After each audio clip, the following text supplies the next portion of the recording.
Welcome back to the deep dive. Our mission, as always, is to take some really dense source material, and today that's the core concepts from the GitLab certified Git associate training and just distill it. We want to get to the core knowledge you actually need. I mean, the goal isn't just about passing a test, it's about being genuinely fluent. And welcome back. It's a great topic. If you think of Git as a time machine for your code, then branches are the feature that really unlocks its power. Okay. They're like parallel timelines. They let teams scale up without, constantly tripping over each other's work. It's so fundamental, but the way it works under the hood can feel a little abstract. Okay, let's unpack that right away, because the power isn't just what branches do, it's how they do it, the performance aspect. Exactly. So today, we're going to define exactly what a branch is. We'll get into the essential commands that drive the whole process, and then cover the best practices for the entire life cycle. We're giving you the shortcut to mastery. Let's start with that bedrock definition. For anyone who's just starting out, or even if you've been using Git for a while but never really stopped to think about the architecture, the definition is surprisingly simple. And revolutionary, really. Mm-hmm. I think most people assume a branch is this heavy thing. They imagine Git making a full duplicate of their entire project every time they start a new feature. That's the biggest hurdle to get over. But in Git, a branch is just a lightweight, movable pointer to one of your commits. That's it. That's it. It's just a bookmark. A movable pointer. That is such a crucial distinction. It means you're not duplicating files. You're just creating this tiny little label. Yeah. So why is that architectural choice, that pointer approach, such a game changer for speed? Because Git's power is all about efficiency. Older systems, they sometimes had to copy entire directories to make a branch. It was slow. It used up so much space. Right. Git is just handling a tiny bit of metadata. It means a company can have, literally thousands of branches open at the same time with basically no performance hit. 10,000 branches is faster than 10 old-school directory copies. It's faster. It's a huge insight. So that lightweight nature is really what enables the massive scale of, modern software development. It is. Now, when we first start a repository, we get one of these pointers right away. Right. When you create a new Git repo, it automatically generates that primary timeline. We almost universally call it the main branch now. It's our canonical reference point. Exactly. It's the timeline that we all agree should always be stable, tested, and, ready to go. We used to call it master, but main is the convention now. So we have our stable main branch. And that brings us to the whole reason we create these other pointers in the first place. Yeah. It really boils down to one word, right? Isolation. Isolation is the absolute driving force. Branches let multiple people work concurrently on wildly different things. Right. So imagine you have a team doing a huge overhaul of the user interface. It's a multi-week project. And then suddenly, a critical security bug hits production. Needs a 10-minute fix. If everyone was working on main, the person fixing that bug couldn't do anything. The UI code is half finished, it's buggy, it's completely unstable. Exactly. But with branches, the UI team is working in their own isolated, feature-y rework timeline. They can make all the mistakes they want. And the other developer. Meanwhile, the hotfix developer just switches to a new, clean branch called, say, hotfix security patch. They make their one small, targeted fix against the stable version of main, merge it, deploy it, and they never even see that messy UI code. So this technical detail connects directly to modern workflows like Gitflow or trunk-based development. That ability to isolate work, review it, and then integrate it cleanly. That's the heart of Agile development. And if you understand that why, that need for isolation, the commands themselves become much clearer. The philosophy makes sense. But the rubber meets the road with the commands. Let's translate that idea into the actual keystrokes. How do we even see what timelines we have? The very first command, the one that gives you the lay of the land, is just git branch. No arguments. Just that. Just that. You run it, and it gives you a list of all your local branches, and crucially, it puts a little star next to the one you're currently on. Okay, so now I'm ready to start my big UI overhaul. I need to create that new isolated pointer based on where main is right now. To create that new pointer, you run git branch and then the name. So git branch feature NUI. Wait a second. Oh. So if I run that command, git branch feature NUI, and then I immediately start coding and committing, where are those changes actually going? Is there a trap here? You've just walked right into it. That is the most common early mistake. See, git branch name only creates the label. It makes the new pointer, but your working directory, where you're actually typing, you're still in the old branch. You're still in main. So I'm accidentally committing my new UI work, directly to the stable main branch, the exact thing we were trying to avoid, The very thing. which means the next step is mandatory. I have to switch my context. Correct. To actually activate that new timeline, you have to run git checkout feature new. That command moves your entire environment over. Okay, I have definitely done that two-step dance 1,000 times.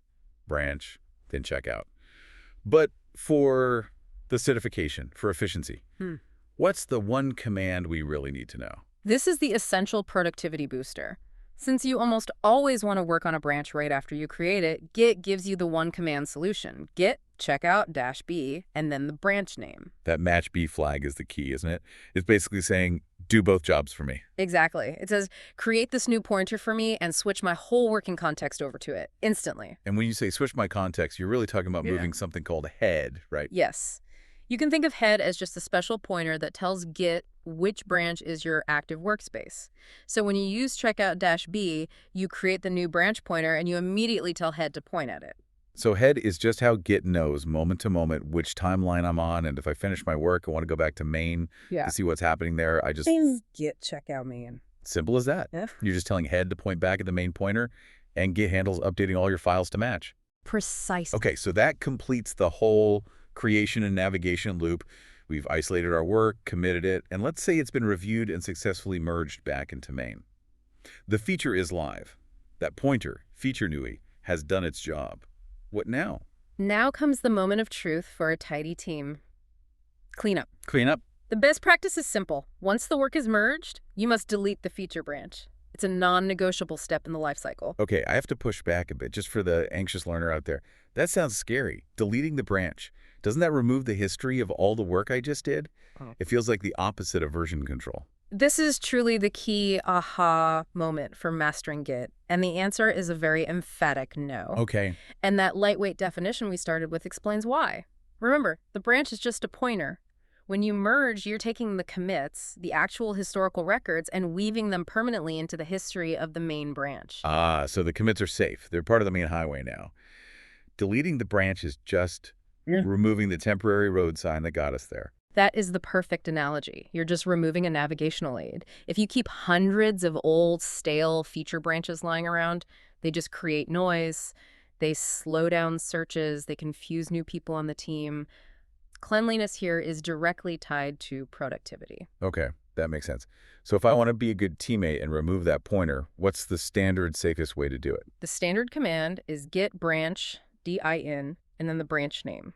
That lowercase by-e is for delete. It's the safe, polite way to clean up after a successful merge. And what if I try to use that safety D command, but I don't know, I forgot to merge some of my work. Does Git just let me throw away my commits? And that's where Git's defensive design really shines. It is built to protect you from losing unmerged work. Ow. If you try to use the lowercase by-e on a branch that has commits that aren't on main yet, Git will just stop. It'll give you a warning and refuse to delete the branch. It forces you to take a second look. That's a great safety net. But let's be honest. Every developer has started a terrible idea, coded for 6 hours, and then just needed to burn the evidence. We need the emergency override. We all have that moment, and for that, you need to pull the NAGD trigger. If you are absolutely 100% certain you want to delete the branch and throw away any unmerged work forever, use the capital flag, git branch-e, and the name. Capital DHD, that's the force option. It just bypasses the safety check completely. It does. It just wipes the pointer, no questions asked. And because we know those commits are now effectively orphaned, that work is just gone. Unless some other branch happens to point to them. It's the irreversible action. Precisely. It's the difference between deleting responsibly after a job well done, with ADD, and deleting with prejudice, with AGD. Okay, we've covered the whole spectrum here. From the why all the way to the final cleanup command. If you, the listener, are walking away from this to put it into practice, let's synthesize the 3 biggest takeaways. Okay, 3 things. First, the definition.